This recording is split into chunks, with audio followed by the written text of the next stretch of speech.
Gravação iniciada. Antes de mais nada, eu queria trazer algumas dicas. Eu sugiro para vocês que vocês tenham com vocês, não sei se vocês conseguem achar o PDF com facilidade, mas é sempre bom ter um atlas histórico escolar para acompanhar. Tem um que foi produzido nos anos 80, que para mim ainda é bastante interessante, que é do Manuel Maurício Albuquerque. E mais especificamente tem um atlas de história medieval, que foi produzido no final dos anos 90 pelo Hilário Franco Júnior, que para mim é o maior medievalista brasileiro que a gente tem hoje vivo, professor lá da USP, e ele produziu junto com o Rui de Oliveira Andrade Filho, que é da Unesc, se bem me engano. Obras muito interessantes. E a gente começa fazendo uma introdução geral. Por que estudar a Idade Média? Ainda hoje, muita gente se questiona sobre a importância do estudo medieval no Brasil. Se o mundo contemporâneo ele impõe uma série de questões de maior urgência, aparentemente, às ciências humanas e sociais, por que a gente ainda deveria insistir em conhecer o passado de sociedades e culturas aparentemente tão distantes como a sociedade feudal europeia, ou mesmo tão diferentes da nossa realidade brasileira, como, por exemplo, a sociedade bizantina ou a eslava? Essas dúvidas e essas rejeições costumam estar associadas às deficiências do ensino de história medieval no colégio. Tanto no ensino fundamental como no ensino médio, o currículo de história ele não valoriza a discussão de temáticas medievais. Quando muito, a Idade Média, como a própria expressão já sugere, ela é vista como a Idade do Meio. Ela é o grande intervalo de 1000 anos entre a queda do Império Romano do Ocidente e a conquista de Constantinopla pelos turcos otomanos. Entre as várias características equivocadas que foram dadas a esse período, vale a pena citar o obscurantismo ou a ideia de mediocridade intelectual. Segundo essas visões preconceituosas, a Idade Média, como um grande intervalo na história da humanidade, não teria feito nada mais do que guardar os saberes dos antigos filósofos gregos e romanos, escondendo volumes de conhecimento na escuridão da biblioteca de mosteiros e de catedrais. Dessa forma, de acordo com essa leitura bastante complicada, o conhecimento ele não teria circulado. O latim romano teria sido usado de forma vulgar pelos povos habitantes da Europa. E o homem medieval teria permanecido imerso numa ignorância absoluta, longe de qualquer inovação artística, longe de qualquer inovação intelectual. Apenas a destruição das antigas obras romanas é lembrada. Teria sido, enfim, uma época em que a barbárie predominou, destruindo a cultura admirável deixada pela civilização do antigo Império Romano. Assim como aconteceu com a história, a literatura e o cinema também vão contribuir para associar a Idade Média à ideia de uma Idade das Trevas. Nos romances e nos filmes, ora, ela é mostrada como uma fase de fanatismo religioso, exibindo ali as faces de uma igreja católica opressora, intolerante, ora, como uma idade mística, na qual apenas se cultivavam práticas mágicas, como a bruxaria, a alquimia, a existência de dragões.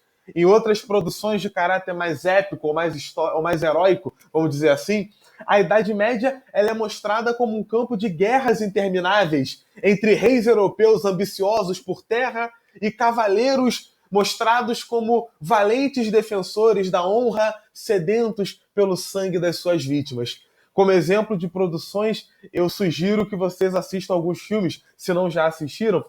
O Coração Valente, que é uma obra de 95, dirigida e protagonizada pelo Mel Gibson, na qual ele interpreta o personagem William Wallace, um camponês da Escócia do século XIII, que viu na infância pai e irmão e mais tarde a própria esposa serem assassinados por soldados ingleses. Uma outra sugestão é o filme Cruzadas, que é um filme de 2005, o filme do Ridley Scott, que aborda um tema que eu espero entrar ainda hoje com vocês. Na literatura, não tem como indicar outra coisa que não um célebre livro do Humberto Eco, chamado O Nome da Rosa, que é um livro de 1980, que foi reeditado pela editora da Biblioteca da Folha de São Paulo em 2003. Uma edição muito bonita, inclusive, que eu sugiro que todos vocês leiam pelo menos uma vez na vida. É uma trama bastante fascinante que se passa dentro de um mosteiro italiano no século XIV, onde um frade franciscano ele investiga a morte de 7 monges. E a obra ela levanta vários debates religiosos, debates filosóficos, produziu um filme até bastante interessante em 86, no qual o frade franciscano protagonista é protagonizado pelo Sean Connery, numa obra inesquecível. O Nome da Rosa, obra do Humberto Eco, é uma obra que eu indico a leitura a todos vocês. A partir desses estereótipos construídos sobre a Idade Média, crianças e adolescentes passam pela vida escolar no nosso país sem sequer saber identificar nos nossos valores, comportamentos, nas nossas crenças religiosas, comuns ao nosso cotidiano, as raízes medievais que são inúmeras. A gente consegue ter ideia da importância de conhecer e estudar a história medieval, por exemplo, quando a gente mergulha na história do Brasil e a gente encontra as nossas fortes heranças coloniais portuguesas, as desigualdades sociais da colônia brasileira, a nossa formação cultural católica, a presença do Tribunal do Santo Ofício, da Inquisição, a existência de uma aristocracia ligada à terra, dependente de favores do rei. Tudo isso é fator histórico que não pode, de maneira alguma, ser analisado sem uma investigação profunda da sociedade medieval portuguesa, dos seus mecanismos de organização política, econômica, cultural. Caramba! É possível buscar na Idade Média vários outros conteúdos para esclarecer problemas atuais. Conflitos étnicos e religiosos entre cristãos e muçulmanos, por exemplo, na Europa, a questão dos refugiados. A Idade Média pode explicar ainda conflitos de maior escala. A gente pode entender as próprias guerras santas. É necessário também voltar à Idade Média para entender os graves problemas políticos que desde o século XI até hoje afastam o Vaticano das igrejas ortodoxas. Primeiro encontro entre o Papa e o líder da Igreja Ortodoxa aconteceu agora. E ele foi durante o papado do Papa Francisco, que é o papado talvez dos mais teologia da libertação que a gente tem na história da Igreja Católica. Instituições culturais e científicas, gente, que a gente conhece hoje como universidade, a formação de professores universitários que exercem o seu trabalho intelectual vai nascer na Idade Média, não é na época moderna. A era das universidades, a era dos intelectuais, isso vem do mundo urbano medieval, tanto na Europa quanto no Oriente, a partir do século XII e XIII. Eu vou ter lá cursos de medicina, direito, teologia, artes, uma transformação nas relações entre o homem e o conhecimento obtido nos livros e nas pesquisas. Pô, professor, mas por que você está dando essa volta toda só para mostrar a importância de estudar a Idade Média? Porque o início do nosso estudo, ele parte exatamente dos estereótipos que são formados sobre a Idade Média. É interessante que a gente entenda as leituras que foram formadas a partir do que é o homem medieval, para a gente poder entender por que a gente fala em Idade Média. A gente vai começar discutindo a relevância dos conhecimentos medievais e a necessidade da gente lançar um outro olhar sobre o medievo, para a gente estudar o conceito de Idade Média. Para isso, vem comigo. A gente vai compreender que a expressão Idade Média vem do latim medievum, ou época, idade intermediária. E esse termo foi construído no contexto da cultura europeia, do Renascimento e do humanismo do século XVI.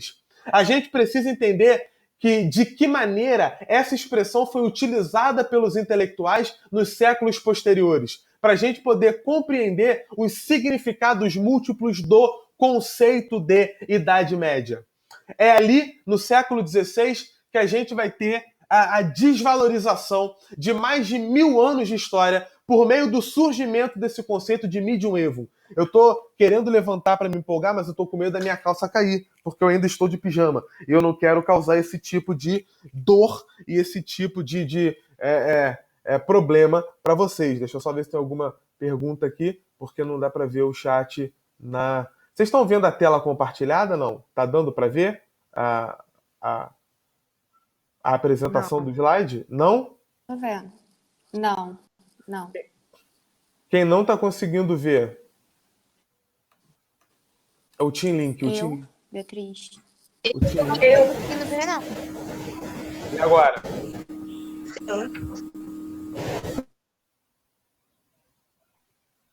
Foi? Não.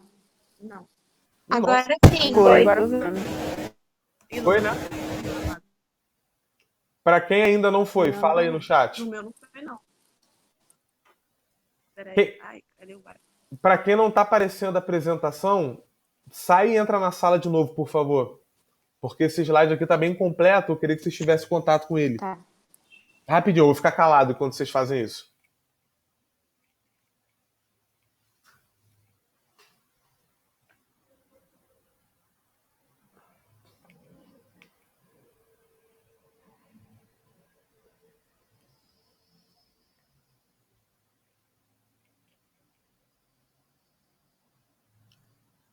Galera, se for voltando aí, me avisa. Me avisa se tá dando para ver ou ainda nada.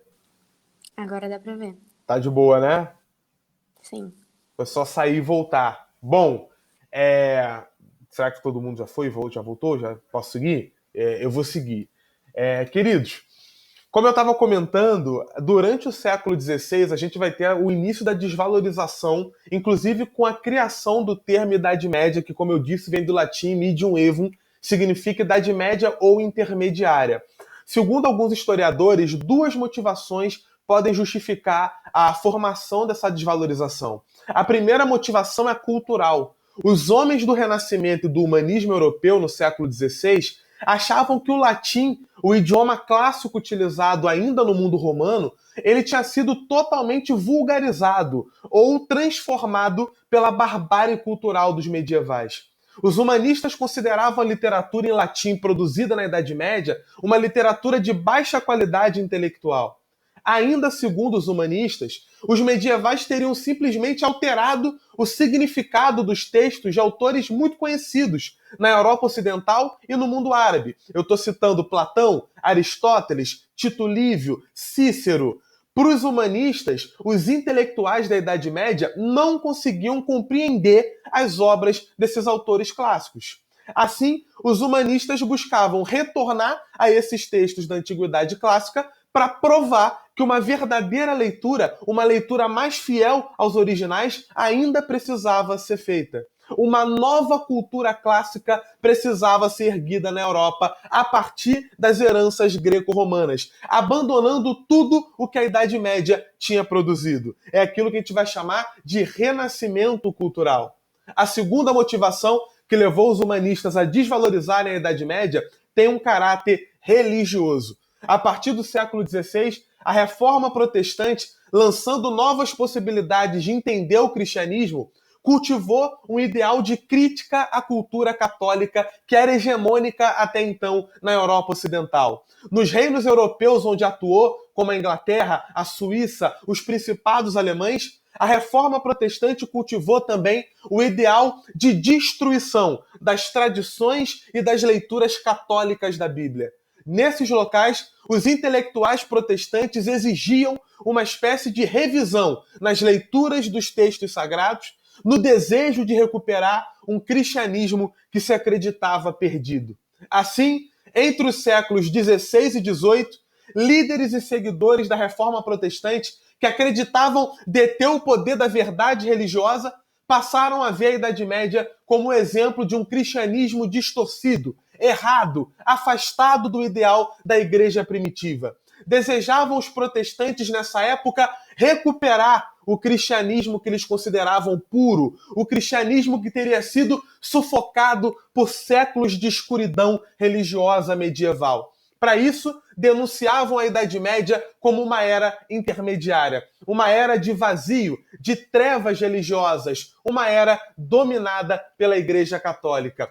Nas suas disputas contra o catolicismo, os intelectuais protestantes do século XVI ao XVIII acabaram não reconhecendo outras formas de cristianismo e outras culturas que também vão se desenvolver na Idade Média, muitas vezes até fazendo oposição à fé católica. Eu posso citar aqui o cristianismo ortodoxo do Império Bizantino. Eu poderia citar as várias heresias medievais, eu poderia citar a cultura judaica, a cultura islâmica, todas elas intensamente vividas na Idade Média e que tiveram seu desenvolvimento em regiões distantes da Europa do Mediterrâneo. Mas a galera não olhou muito para essas religiões. E a gente, quando vai estudar a época medieval, a gente não olha também não. A gente vai falar do poder da igreja e parece que a igreja ela dominou e reinou completamente sem nenhuma oposição. é uma mentira. Além da reforma protestante, os avanços econômicos e científicos percebidos ali entre os séculos 17 e 18 também vão ajudar a consolidar a visão de Idade Média como Idade das Trevas. A economia comercial, as atividades industriais, elas começaram a ser vistas como chave para o progresso das civilizações. Eu preciso lembrar com vocês que o próprio desenvolvimento da imprensa mecânica ajudou a criar uma espécie de catálogo de leituras ideais a uma época de desenvolvimento. Os textos e livros medievais, que eram textos de difícil manuseio, até pelo próprio formato deles, eram muito pesados, tinham um tamanho muito grande, eles vão ser cada vez mais esquecidos do público letrado. Esse público vai preferir obras com formatos menores, obras de mais fácil circulação. A Idade Média, além de ser denunciada pelo obscurantismo do clero, vai ser considerada também uma época economicamente atrasada. Na visão de filósofos do século XVIII, como Voltaire e Montesquieu, por ter dependido exageradamente da terra e do trabalho do camponês durante os séculos do chamado feudalismo, a Idade Média ignorou a importância da ciência, da indústria, do comércio. Esses filósofos acreditavam que as luzes do conhecimento e da razão na época moderna levariam a Europa a uma era de progresso, a uma era de desenvolvimento, de governos e líderes fortes, longe daquilo que eles viam como um atraso medieval. É bastante relevante entender que a época moderna contribuiu de maneira decisiva para divulgar os principais preconceitos sobre as economias medievais e sobre a capacidade do homem medieval em solucionar os seus problemas do dia a dia.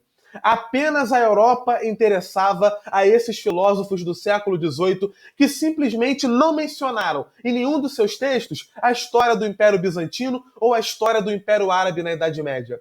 Não mencionaram que em Constantinopla estava tendo comércio forte pra caramba. Não mencionaram que existia uma indústria urbana muito atuante nessas localidades. Se esqueceram de reconhecer os muitos avanços científicos da medicina medieval entre os séculos XI e XIII, como a gente pode comprovar nos manuais de tratamentos de doenças infecto-contagiosas, como a gente pode ver nos impressionantes estudos sobre doenças respiratórias causadas pela poluição urbana, ainda na época medieval. As grandes contribuições da medicina, da farmácia, da botânica, desenvolvidos pelos estudiosos árabes e judeus lá no Oriente Médio e na Península Ibérica, como Averroes, Avicena, Maimônides, não foram lembradas também pelos intelectuais do século XVIII quando escreviam sobre o período medieval.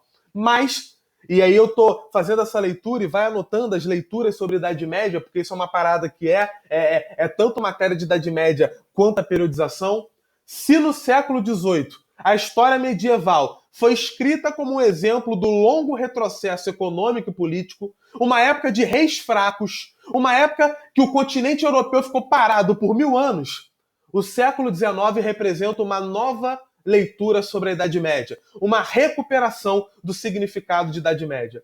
Isso significa dizer que no século XIX, a Idade Média deixa de ser entendida como um sinônimo de decadência, um sinônimo de domínio da barbárie sobre a civilização, para ser entendida, ao contrário, como o grande berço da Europa. O berço em que idiomas, identidades, culturas teriam nascido, teriam se desenvolvido. O século XIX, no seu ideal romântico de tratar a história, buscava na Idade Média a origem das nações europeias. O Hilário Franco Júnior, que eu já citei, professor lá da USP, ele vai dizer numa obra chamada Idade Média, o início da civilização, algo dessa natureza, um livrinho que eu tenho aqui, muito bom também, ele vai dizer que os sentimentos nacionalistas cultivados no século XIX vão levar a literatura e até a historiografia daquele século a escreverem sobre uma Idade Média heróica, uma Idade Média de reis fortes, de uma sociedade marcada pela disciplina, pela força da autoridade. Você pode constatar junto comigo um tom de nostalgia, de saudosismo nessa galera do século XIX que tentavam encontrar lá na sociedade medieval, vista agora como um modelo de perfeição, todas as certezas sociais e políticas que eles não tinham no momento que eles estão escrevendo. Você pode perceber junto comigo, entre as críticas elaboradas no século XVIII e o resgate romântico do século XIX, há uma grande transformação na forma como os intelectuais europeus vão passar a ver a Idade Média. É a partir do século XX, queridos, que a gente começa a ler a Idade Média como Idade Média. É a partir desse momento que a gente começa a entender o que aconteceu, para além das visões heróicas, para além das visões preconceituosas, trabalhos dos historiadores como Georges Duby, Jacques Le Goff, Jean Delumeau, mais tarde Jerome Bachet. É a partir do século XX que a gente começa a ler a Idade Média pela Idade Média. E fazendo essa digressão, eu começo a estudar junto com vocês o que foi, de fato, a Idade Média.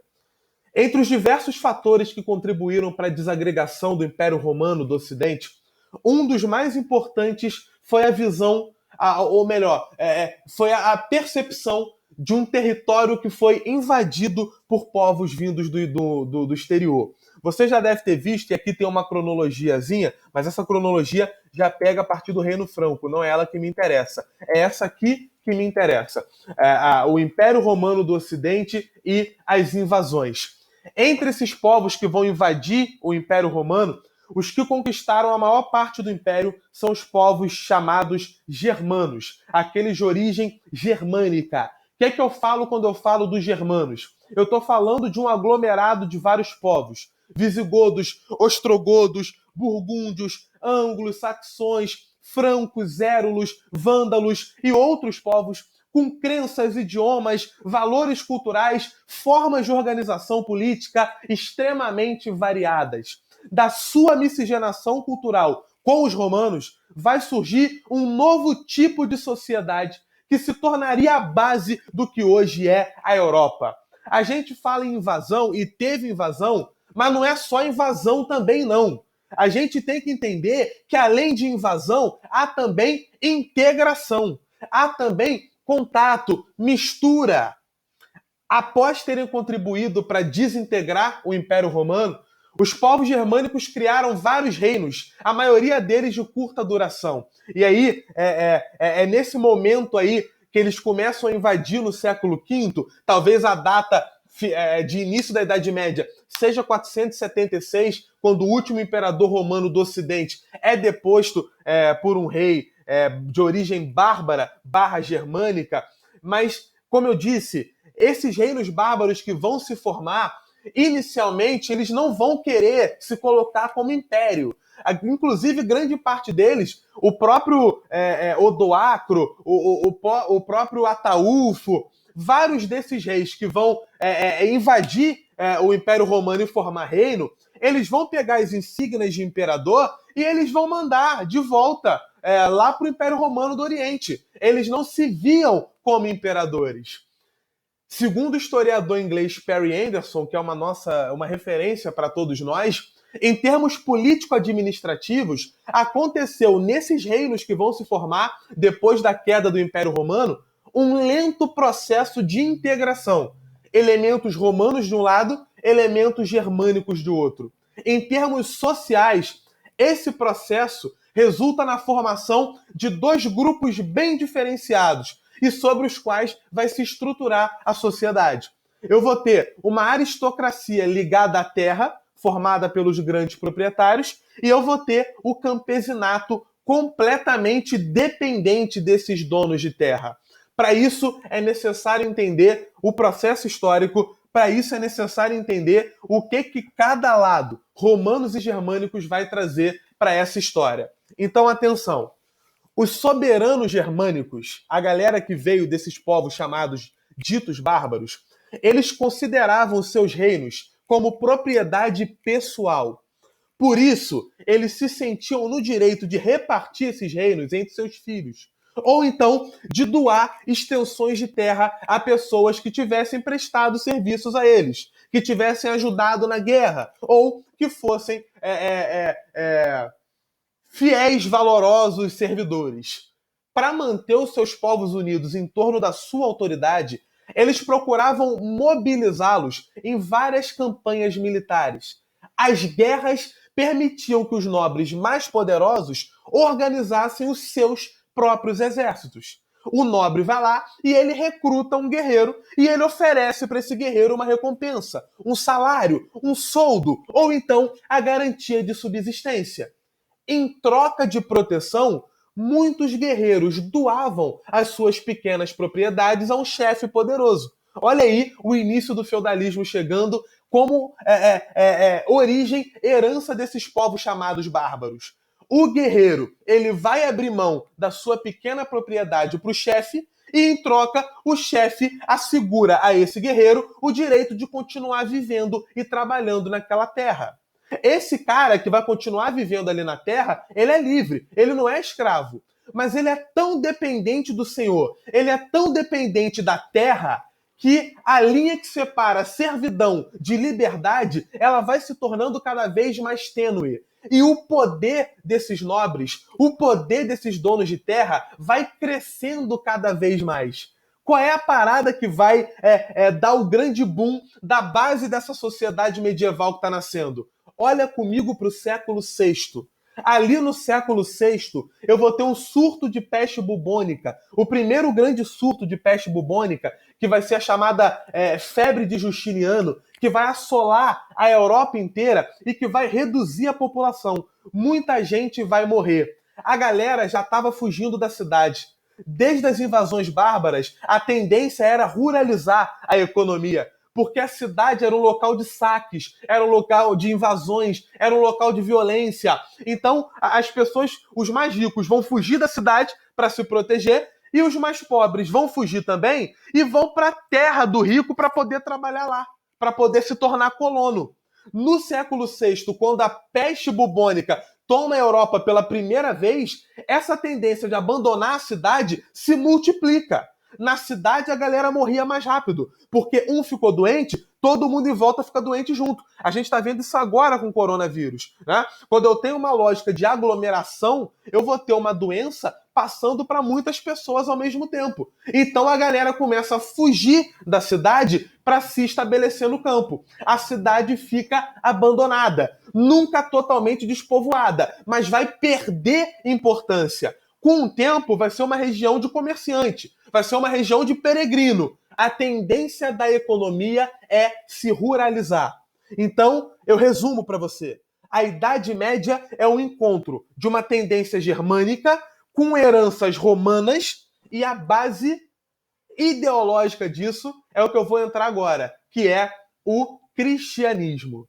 A tendência de ruralização é uma consequência das invasões bárbaras e da peste bubônica, primeiro surto de peste bubônica que vai tomar a Europa no século VI. Eu vou falando aqui. Se você tiver alguma dúvida, quiser que eu repita alguma coisa, abre o microfone e me diz, porque aqui nesse meio eu não estou olhando para o chat, eu estou apenas olhando para o slide, tá? Então, qualquer parada, abre o microfone, nem que seja para falar, olha o chat, e desliga o microfone depois.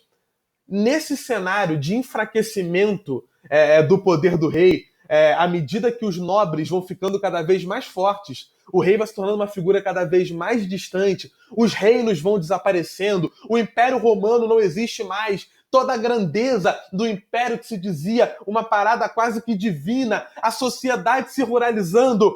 Tem uma instituição que consegue superar todas as adversidades e consegue permanecer unida. Eu estou falando da Igreja Católica. A Igreja Católica vai ser a grande representante do cristianismo.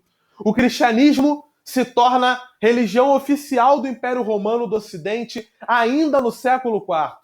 E ele vai ser, pouco a pouco, adotado também pelos bárbaros, pelos germanos, os reinos germânicos que vão surgir na Europa a partir do século V.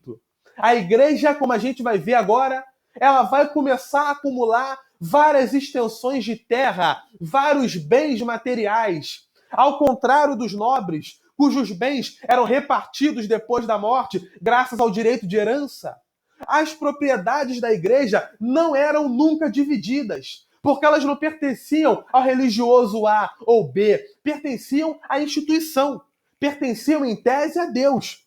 Dessa forma, além do poder espiritual, a igreja vai deter um vasto e um sólido patrimônio material. essa presença temporal, essa presença ideológica da instituição religiosa começou a se firmar quando alguns reis germânicos vão se converter ao cristianismo. É o caso de Clovis, rei dos francos, lá no século V. Essas conversões, elas vão preparar o terreno para o surgimento no século VIII de um império que vai ser amparado no cristianismo. Claro que eu estou falando do Império Carolíngio, mas eu chego nele já já. O rei Clovis, primeiro rei franco a se converter ao cristianismo, ele vai abrir caminho para uma sólida aliança entre a Igreja Católica e o poder real. E foi significativo para ambos os lados. Por meio dele, a Igreja obteve o apoio de uma força política e militar que poderia garantir a sobrevivência dela. E o rei via na Igreja uma maneira de legitimar o poder dele, uma maneira de aproveitar a organização administrativa do clero para poder governar. É com a ajuda da Igreja que Clovis expulsa os visigodos da Gália e aumenta o seu poder. É com a ajuda da Igreja que lá em 732, com um baita exército de cavaleiros couraçados, como esse que você está vendo na imagem, que os carolíngios impedem que os muçulmanos invadam o reino franco, derrotando-os na Batalha de Poitiers. E é graças a essa derrota dos muçulmanos imposta pelos carolíngios que eles vão ser vistos como os grandes defensores do mundo cristão. Mas afinal de contas, veja aí um mapinha animado falando da expansão dos francos. Começa com Clovis lá na região que era na época a Gália, e era para ter uma animaçãozinha aqui, que não rolou, mas aqui a gente tem um textinho sobre dinastia merovingia, que eu vou passar para vocês. A imagem do batismo de Clovis está aqui à esquerda, o momento em que ele decide se cristianizar. É o momento em que a dinastia merovingia se torna cristã, merovingia porque são os herdeiros de Meroveu. Aqui a gente tem a ligação entre merovingios e carolíngios. Os carolíngios eram os mordomos, os majordomos dos merovingios. Não precisa saber detalhe de tudo isso, tá? Por isso que eu estou passando direto, para vocês ficarem mais tranquilos, porque eu quero que vocês olhem para o Império Carolíngio. Professor, cai muito no Enem? Quase nada.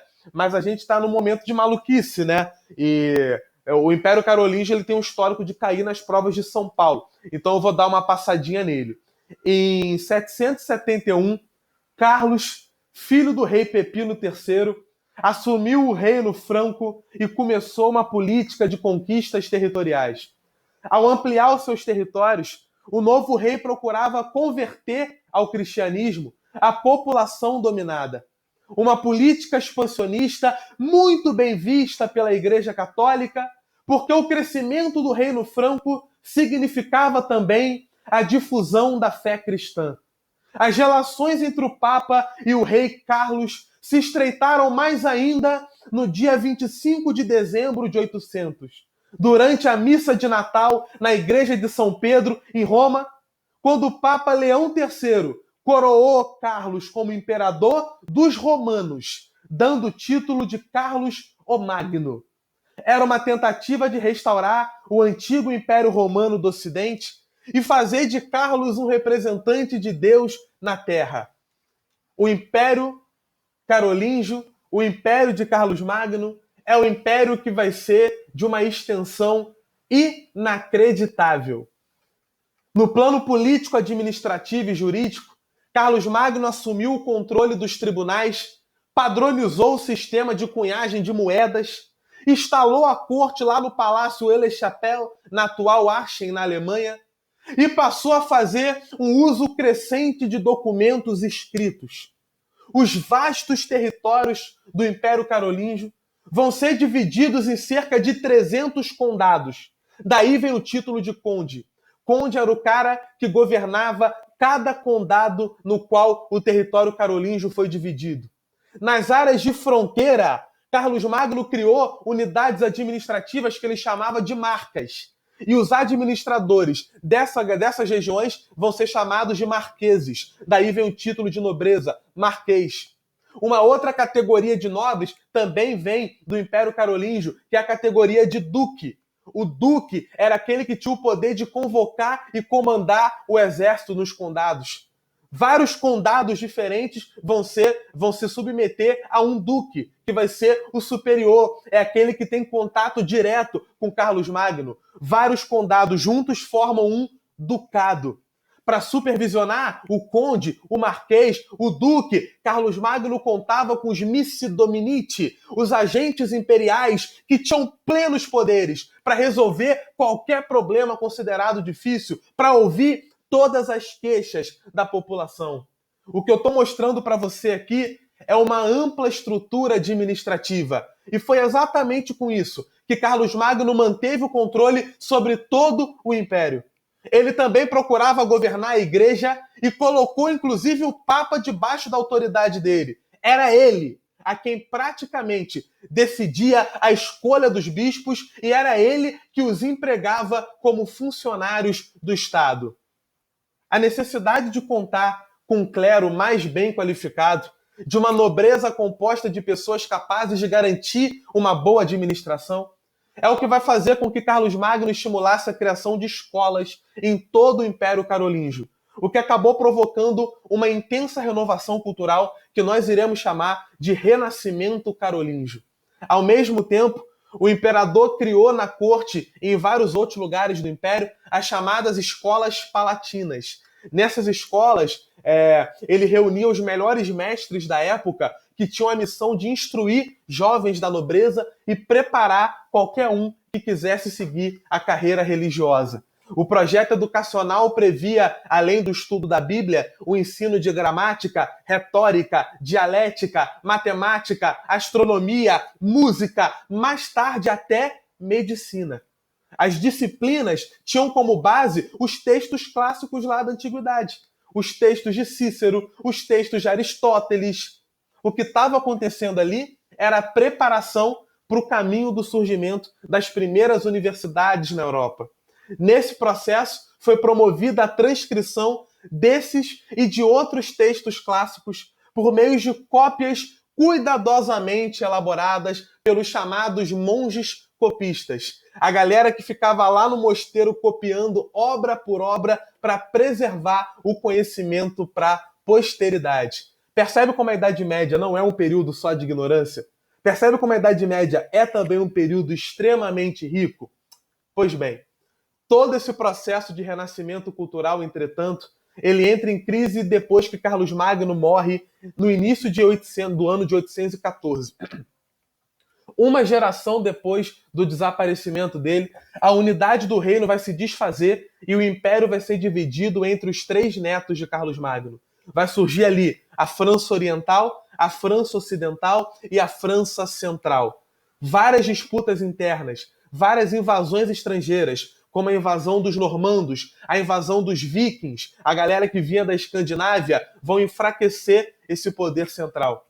A falência da centralização político-administrativa deu origem à sociedade feudal. E é exatamente das ruínas do Império Carolíngio que a gente entra na Baixa Idade Média, que vai ser caracterizada pela consolidação do feudalismo na Europa. Aqui uma imagem para a gente ver o tamanho do Império de Carlos Magno, tá? Essa pintura rosa aí, como vocês podem ver. O Império Bizantino ainda tem as suas presenças aqui, ó, em algumas partes do Ocidente, e tudo isso aqui era posse de muçulmano. Aqui tem uma parte que fala do Islã, mas eu vou ter que dar uma pulada nisso, porque talvez eu mando um áudio para poder falar do Islã, cai menos. Eu posso fazer um áudio sobre o Império Bizantino e sobre o islamismo, mas eu quero entrar logo na parada que cai mais, que é, de fato, a lógica do feudalismo. Agora, uma parada que eu acho que é bem fácil. Tudo que eu falei até aqui, algumas coisas eram muito novas para vocês, ou então eram coisas que vocês não lembravam tanto, o que causa um certo estranhamento. Aqui não. A partir de agora você já sabe de cor e salteado. O feudalismo, ele foi a forma de organização política, social e econômica que dominou a Europa Ocidental durante praticamente boa parte da Idade Média. Mesmo não tendo se manifestado de maneira idêntica em todas as regiões, e é importante falar isso, a gente pode apontar, de modo geral, algumas características fundamentais. Então, como é que eu vou caracterizar o feudalismo? Primeiro, A agricultura era a principal atividade produtiva. Então, a primeira característica do feudalismo é a agricultura como principal atividade produtiva. Segundo, a sociedade feudal era uma sociedade rigidamente hierarquizada, baseada em laços de dependência pessoal. Falo novamente, uma sociedade rigidamente hierarquizada, baseada em laços de dependência pessoal. Como não esquecer da fala do bispo Aldebaran de Laon, no qual ele diz que a sociedade medieval ela é uma sociedade dividida por 3 ordens: oratori, bellatori, laboratori. Aqueles que oram, o clero; aqueles que lutam, a nobreza; aqueles que trabalham, os camponeses. E ele vai dizer, essa ordem quem trouxe foi Deus. Bater de frente com ela é bater de frente com Deus. Então, primeiro ponto, agricultura como principal atividade produtiva. Segundo ponto, sociedade rigidamente hierarquizada, baseada na dependência pessoal. Terceiro ponto, eu vou ter uma pequena elite formada por grandes senhores de terra e pelo alto clero. Ali no topo da sociedade, eu tenho uma pequena elite formada por grandes senhores de terra e pelo alto clero. Quarto ponto, sobre a política. O poder político estava fragmentado. Quando eu falo que ele estava fragmentado, eu nem gosto tanto. Eu prefiro falar disseminado. Cada feudo, o senhor feudal mandava em tudo. Eu não tenho um rei centralizando as decisões. Em cada feudo, quem é o senhor feudal manda na bagaça inteira. Então o poder está disseminado ou fragmentado, descentralizado. Talvez seja um termo melhor. E a última parada que eu diria como característica geral do feudalismo é sobre o camponês. Havia uma gigantesca massa de camponeses presos à terra. Toda vez que tu vê no livro didático, ou em qualquer prova, ou questão que você fizer, o termo servo da gleba, tá falando exatamente dessa galera que estava presa à terra. Eram camponeses que eram servos e que viviam sob o domínio dos senhores feudais, garantindo o sustento deles, tá? Historicamente falando, o feudalismo ele começou a se estruturar por volta do século VIII dentro do Reino Franco. E ele vai se propagar depois para outras regiões da Europa Ocidental.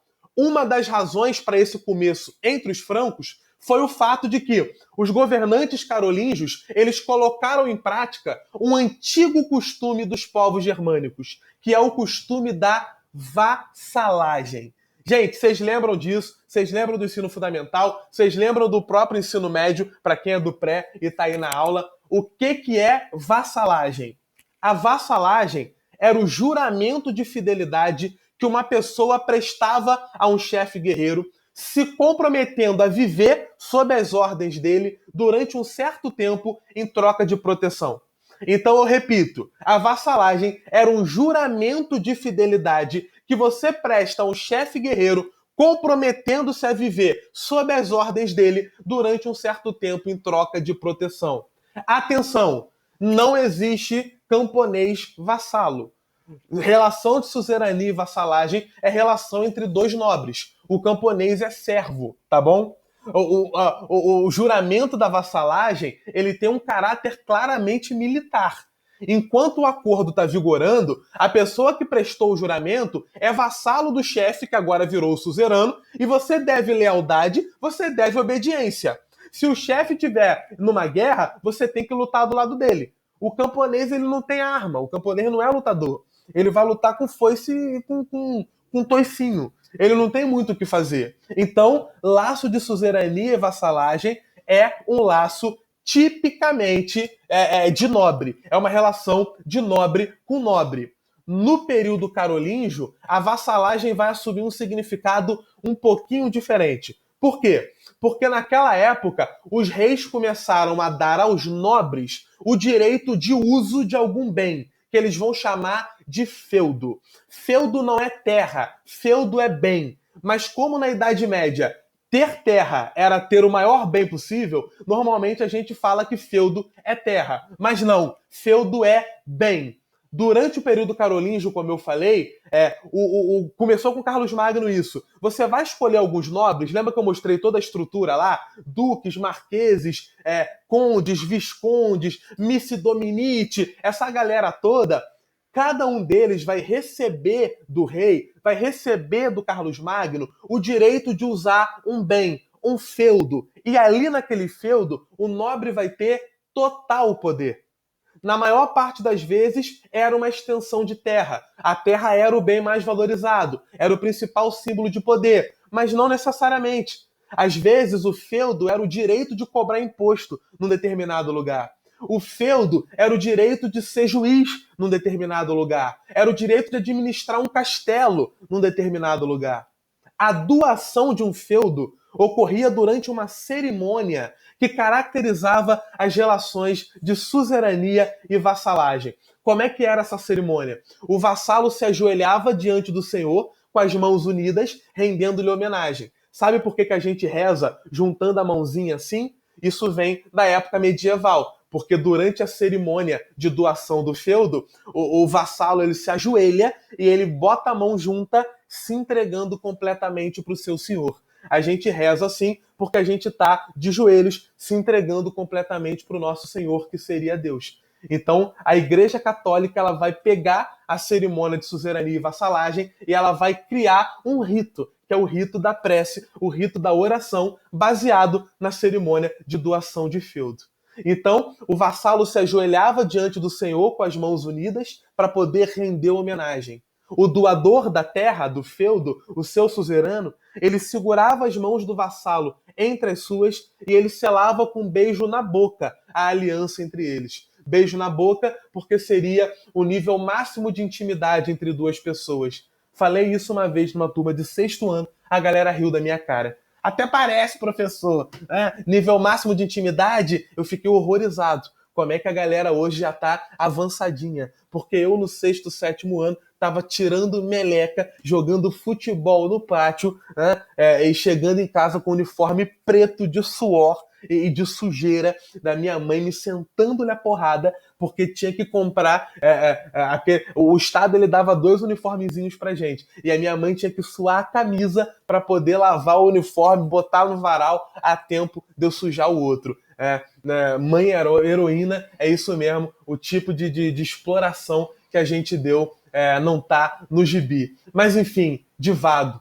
Depois do beijo na boca, o vassalo jurava com a mão em cima da Bíblia ou em cima de alguma relíquia sagrada a fidelidade dele. Percebeu como é que a gente tem a parada medieval até hoje? No julgamento no tribunal, a pessoa que vai testemunhar, ela ainda bota a mão em cima da Bíblia para poder jurar que vai falar a verdade. Para terminar a cerimônia, o suzerano entregava algum objeto, normalmente era um punhado de terra ou uma erva, como um símbolo do feudo que ele estava otorgando para o seu vassalo.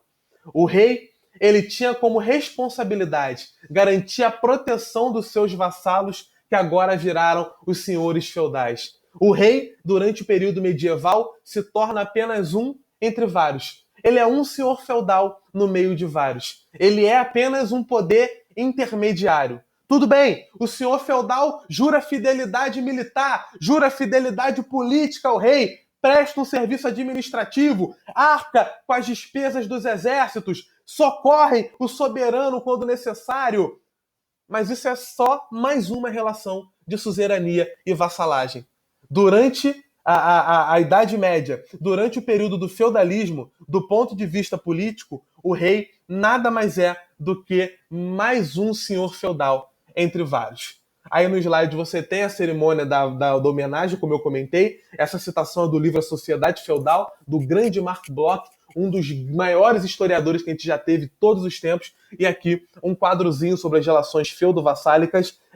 Vou botar esse slide lá no grupo, pode deixar. Assim que acabar a aula, a primeira coisa que eu vou fazer é pegar esse slide e botar lá no grupo. Já até entrei aqui no WhatsApp Web para poder passar direto. E aqui vocês podem ter esse estudozinho na mão de vocês.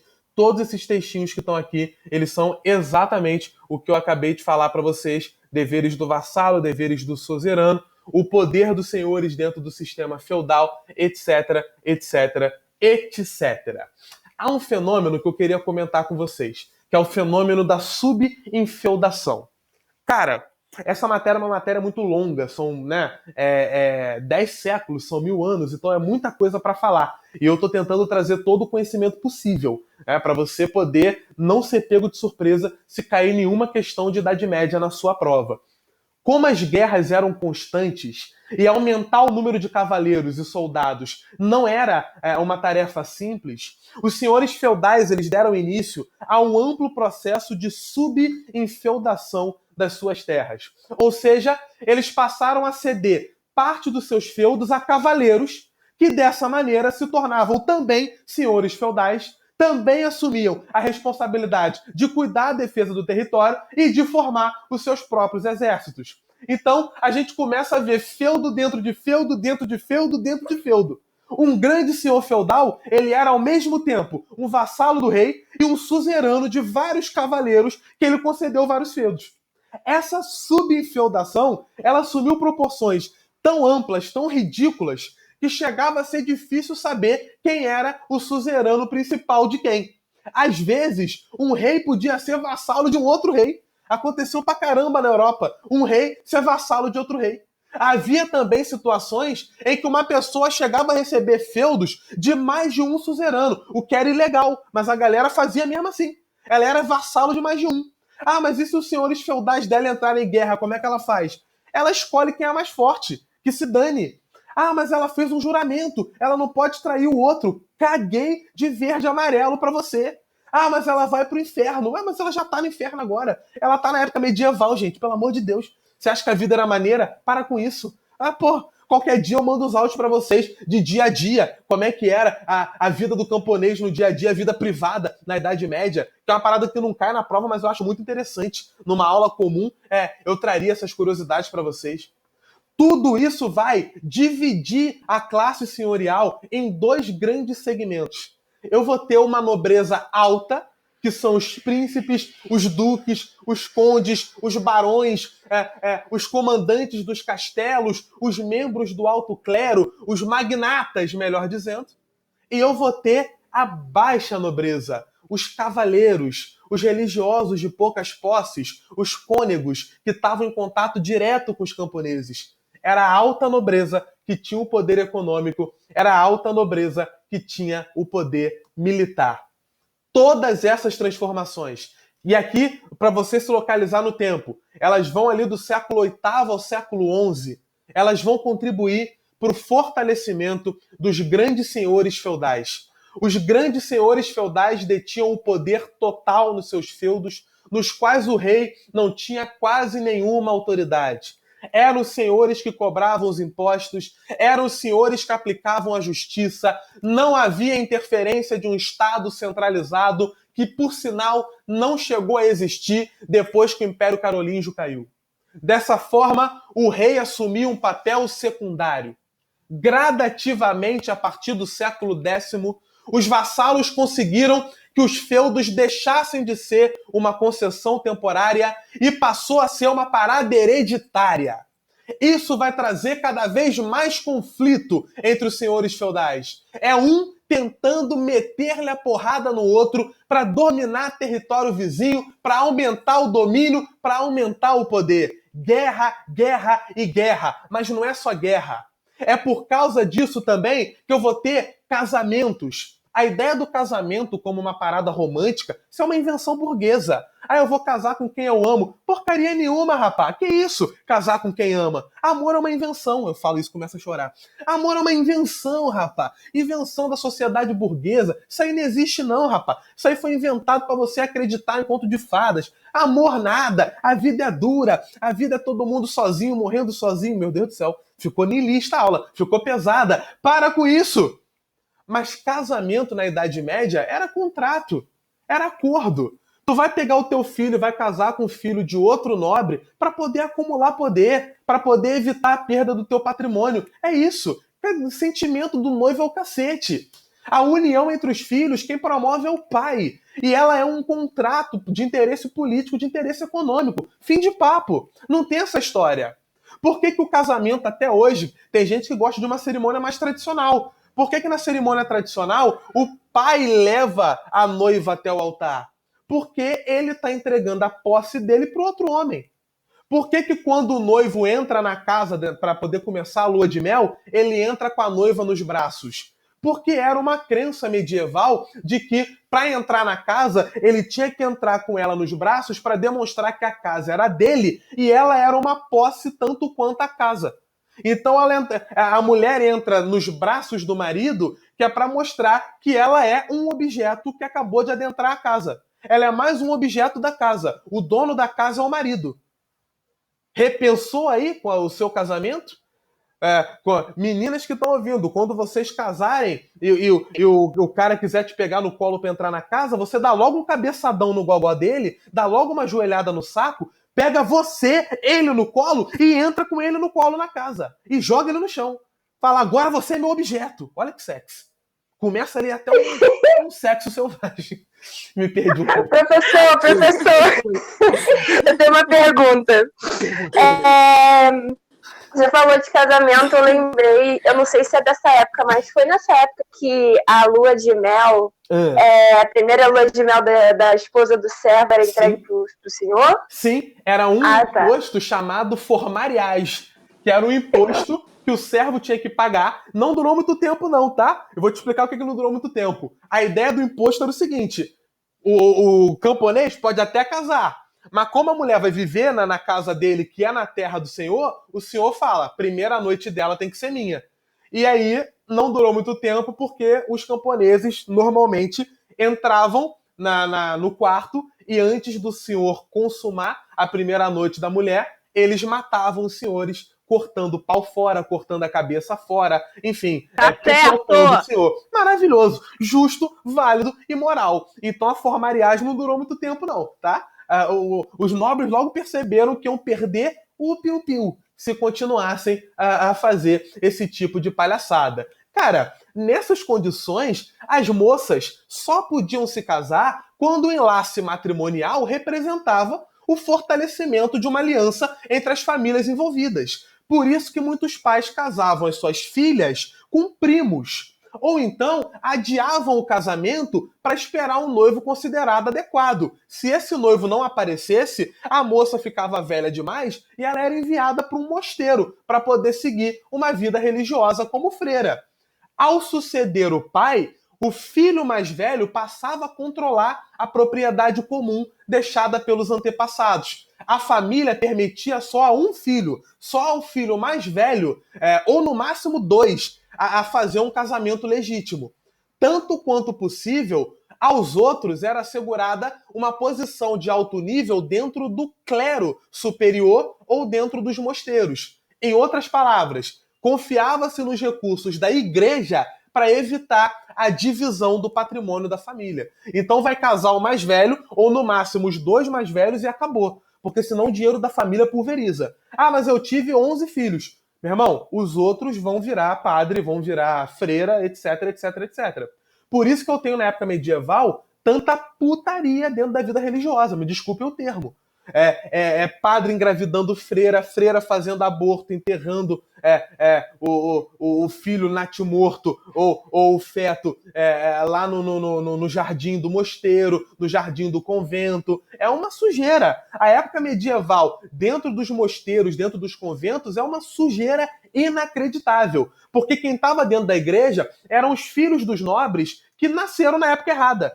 E aí o pai, para não perder dinheiro, jogou a garota lá dentro da igreja. E eles tiveram que fingir que eram religiosos sem ter vontade de ser. É esse mesmo desejo de manter o patrimônio que levou à prática de entregar um dote às filhas casadoras, privando elas de qualquer pretensão em herdar as terras do pai. A nobreza, assim, vai ficando mais firmemente enraizada nas suas propriedades. Eu dou uma dica de livro para vocês, que é do Jorge Duby, o livro Guerreiros e Camponeses, que é um dos livros mais sensacionais sobre a Idade Média. E agora eu queria entrar nos camponeses. Falei muito de nobre, eu quero olhar para o camponês, porque eles eram a maioria da população na sociedade feudal. Eles eram mais de 80% da população. Mas mesmo assim, o volume de informações sobre os camponeses que chegaram até a gente é ridiculamente inferior àquilo que a gente tem sobre a nobreza. Tem duas razões para isso. Em primeiro lugar, os camponeses medievais eram majoritariamente analfabetos. Em segundo lugar, os poucos dados sobre eles têm como origem textos escritos por pessoas que vêm de outros grupos sociais.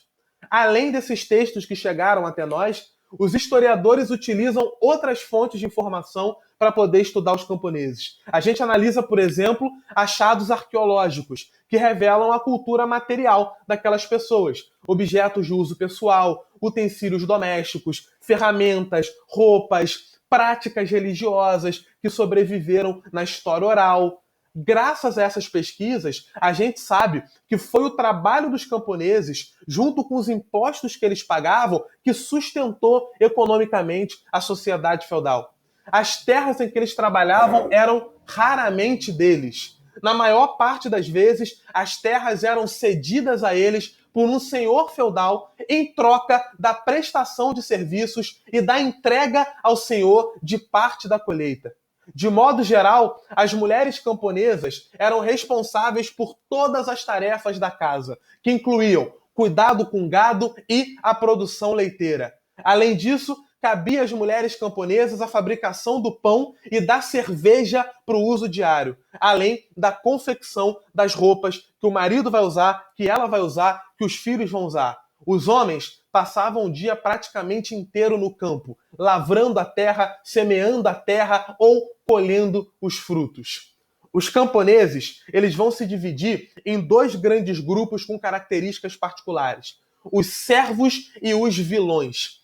Os servos, eles descendiam em parte de pessoas que, na época lá da crise do Império Romano, abandonaram a cidade e migraram para o campo. E lá no campo, eles passaram a viver como arrendatários dos grandes senhores de terra que garantiam a eles sustento e garantiam também proteção.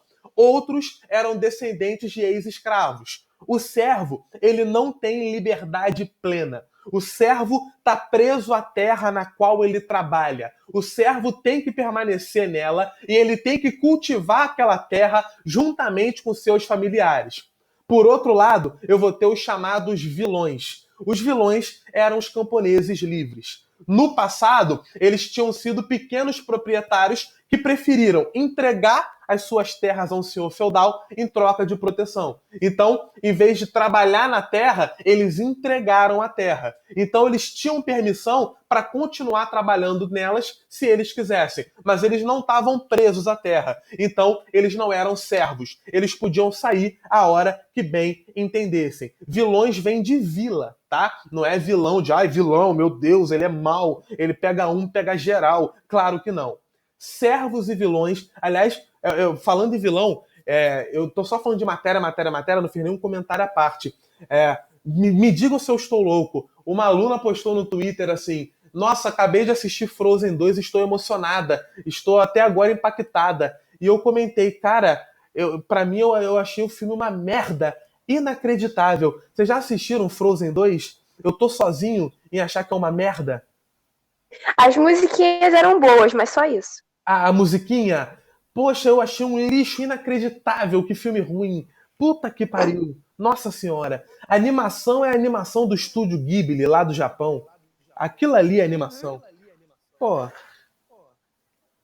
O primeiro foi bem melhor do que o 2. Muito mais. Ai, não. Você não eu acha, não consegui gostar de nenhum. Não gostei de nenhum. Bom, meu Deus. O 2 é maravilhoso. Eu já ia começar a chorar aqui. Ai. Eu acho um saco inacreditável. Mas realmente as animações do Estúdio Ghibli são muito melhores. O conto da Princesa Kaguya é de você assistir, porra, chorando. Que filme maravilhoso. Puta que pariu. Porra. Caraca. Castelo Animado também. Isso, Castelo Animado. Meu vizinho Totoro. Tudo bom. Como é que é o nome daquele que, porra, é uma destruição no coração? O Túmulo dos Vagalumes. Dos Vagalumes. Caramba, nossa. Eu fiquei a semana inteira chorando. O Túmulo dos Vagalumes. Eu conheci o Túmulo dos Vagalumes antes de ver olha que coisa erudita que eu vou falar agora. Antes de ver o filme, eu tava pesquisando no YouTube o Pavane pour un enfant de fente, que é uma música do Ravel, que eu gosto muito, e eu pesquisei no YouTube para poder fazer uma leitura. Antigamente eu gostava de ler ouvindo música clássica, só que aí depende do meu temperamento. Ou eu vou ouvir música clássica ou eu vou ouvir molejo, fundo de quintal, Jorge Aragão, depende do meu temperamento. E aí eu botei o Ravel para poder ouvir, eu gosto muito da música clássica francesa, principalmente Debussy e Ravel, e aí eu encontrei um vídeo que era cenas desse filme com a música do Ravel de fundo. E eu conheci o filme antes de assistir e já me destruiu completamente. Aliás, indicação erudita e cultural, escutem músicas de Ravel, escutem músicas de Debussy, Clair de Lune todo mundo conhece, mas Reverie e outras obras são maravilhosas. O impressionismo francês, ele é uma porrada no coração, mas de vago. Servos e assistam esse filme porque tem no YouTube. Exatamente. Assistir o filme, tem no YouTube. Assistam o filme. Servos e vilões tinham várias obrigações para com os senhores. E isso aí é a matéria que costuma cair em provinha. Tá aí as obrigações servis. As corveias, por exemplo, os obrigava a realizar serviços gratuitos durante alguns dias da semana nas terras que eram exclusivas do senhor. Mas a corveia não era a única obrigação, não era o único imposto. Havia também a banalidade, uma taxa que servos e vilões tinham que pagar para usar as instalações do senhor feudal, como os moinhos, os fornos. Além disso, de tudo o que produzia nos mansos livres ou servis, o camponês só podia reter para si próprio a quantidade de alimentos necessários à sua subsistência. O restante, o excedente, ele tinha que entregar para o senhor feudal. Caso ele vendesse parte do que lhe cabia, ele estava obrigado a dividir com o senhor o valor que ele obteve na transação. Além dessas obrigações, sobre os servos incidiam impostos que não eram cobrados dos vilões. Um deles, uma taxa que os senhores feudais cobravam quando a mulher de um servo ficava grávida, ou quando se descobria que a mulher de um servo havia cometido adultério. Como a gente já falou, quando um servo se casava, alguns senhores feudais exigiam o direito de passar a noite de núpcias com a noiva, privilégio que ficou conhecido pela história como direito de pernada. Isso só não aconteceria caso o marido pagasse uma indenização ao senhor. Para quem ficou interessado nessa parada de direito de pernada, tem um filme chamado O Senhor da Guerra, que é um filme dos anos 60 que fala sobre isso. E eu acho sensacional o filme, inclusive. Professor, eu assisto a série Vikings. Você não vai comentar nada sobre os Vikings, não? Honestamente, vira o olhinho, tá? Eu gosto muito da série, mas a galera enche tanto o saco com essa porra. O Ragnar, ele foi real, não sei o quê. Essa galera, a galera quer se sentir viking, me dá uma canseira tão grande que eu viro o olhinho. Só para não dizer que eu não comentei de Vikings, os Vikings, eles eram um povo da Escandinávia, que também eram chamados de normandos, e eles viviam nas terras que hoje são Noruega, Suécia e Dinamarca. Era uma galera que era extremamente exímia na arte de construir navios, e eles vão promover, entre meados do século IX e início do século XI, um processo de expansão territorial que vai culminar na conquista de vários territórios na Europa. Os vikings costumavam saquear e destruir as cidades por onde eles passavam. Uma delas foi Paris. Paris foi sitiada pelos vikings durante um ano, entre 885 e 886. Em outros lugares, eles se fixaram e se miscigenaram com as populações locais, vários deles se convertendo, inclusive, ao cristianismo. Foi o que aconteceu, por exemplo, na Normandia, no norte do que hoje é a França, que foi ocupada pelos vikings no ano de 910, 911.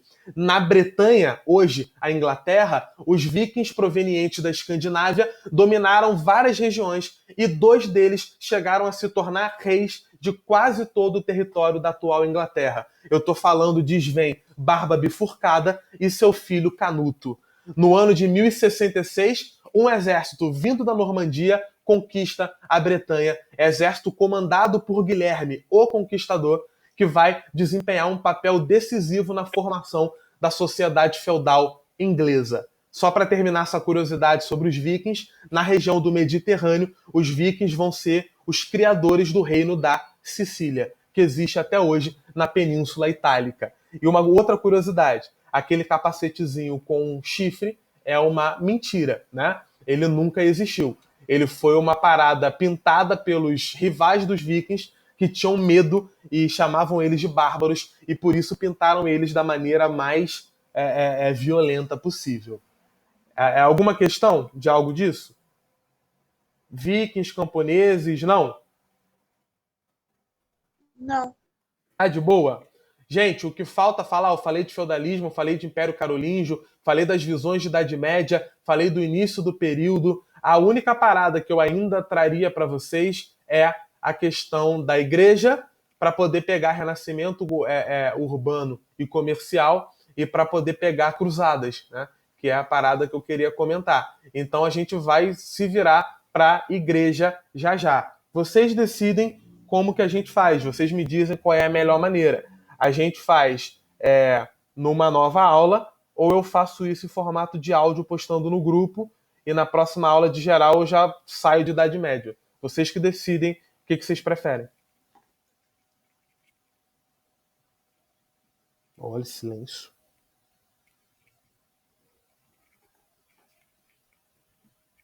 O que vocês acham?